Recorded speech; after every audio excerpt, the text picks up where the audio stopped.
Hi, welcome to Wordy Wednesday. This week, the word performance and how to use it in business. First of all, it's about how well an action or activity is done.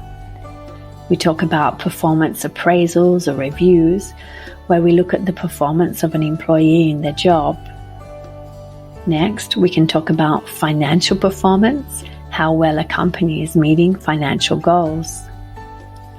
And also, very important, performance measures, ways of reviewing the success of a business, such as profitability, market share, or sales growth.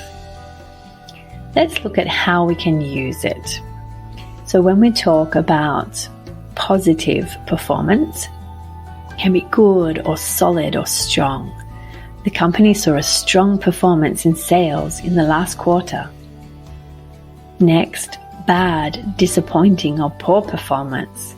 After the disappointing financial performance of 2020, the company has been under a lot of pressure. And if we want to get things better, we boost it or improve or measure performance. It is vital to find a way of measuring the performance of the training program. So, your turn. Let's practice. Does your employer conduct regular performance appraisals?